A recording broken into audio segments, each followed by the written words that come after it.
Hi and welcome to a whattabletpc.com overview of the Ideapad Tablet A1 from Lenovo.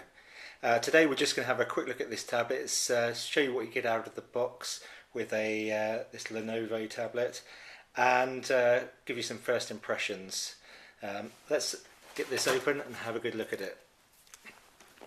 So first up, it's all nicely packaged up, of course. What's quite interesting about this tablet is that it's quite cheap. It's a low-cost tablet, whereas some of the other tablets you might have seen that have come down in price and got to this kind of price level are original tablets that were a lot more expensive. This one's actually designed to be a little bit cheaper. So having said that, the specs are actually quite decent, so it should be good to see how it kind of stacks up. So first up, if we can actually get into the box. Bit of a strange shaped box, but we're getting in gradually. There we go, we're in. Okay, so first up, within this kind of plastic covering, we've got the actual tablet itself. So there we go, looks pretty good. It's quite light, first impressions. This one's actually got a white back to it. Other versions you've got different other colours, and I think there's a black back one. So initially, it looks sort of fairly reasonable.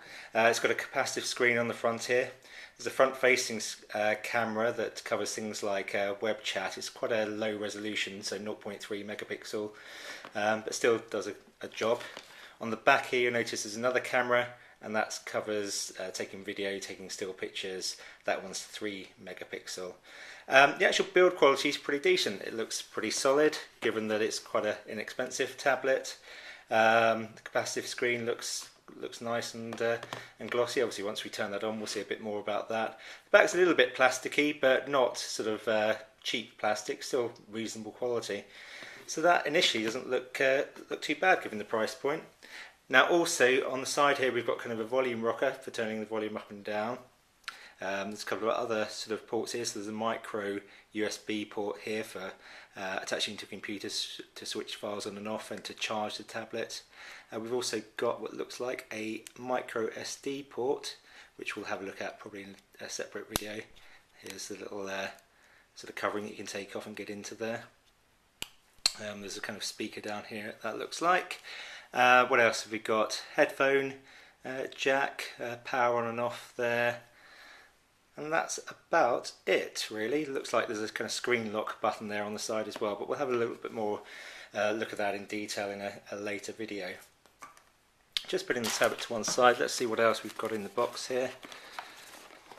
Oops, if we can get into it. A couple other things about the tablet itself. It's got a 1 gigahertz processor, which sounds good enough to kind of run the operating system that it's running. It's running Android 2.3, so quite an old version of Android, more designed around smartphones, but given it's a 7-inch tablet, and slightly smaller than things like an iPad or an Asus Transformer Prime, it probably scales up not so bad, so more in line with things like the original Samsung Galaxy Tab, things like the HTC Flyer, the BlackBerry Playbook, etc. Just there, you've got a plug with a USB connection, so I'm sure within here we'll find the actual wire that attaches directly to that. Yep, there we go. So that would plug into the plug and attach to the tablet itself to charge it. Just looking at that, it doesn't look like the longest wire actually, but no, it's not too bad. That will allow you to plug that together and plug into the tablet itself for the charger, and then you've got a little thing here that's the quick start guide, your warranties, etc. So that's all that's in the box, and kind of first impressions look pretty reasonable so far really. So we'll have a look in a separate video at what this actually does. Like I say, it looks quite sort of light. The ports look quite decent in terms of what it has to offer. Obviously it's not massively expandable because it is quite a cheap tablet, but still a few options there. It also comes with 16 gigabytes internal storage and GPS as well, which will be interesting to have a play with. So that's it for this video. We'll be back in a future video to give you a bit more detail of what the experience is like once we've actually charged up this tablet.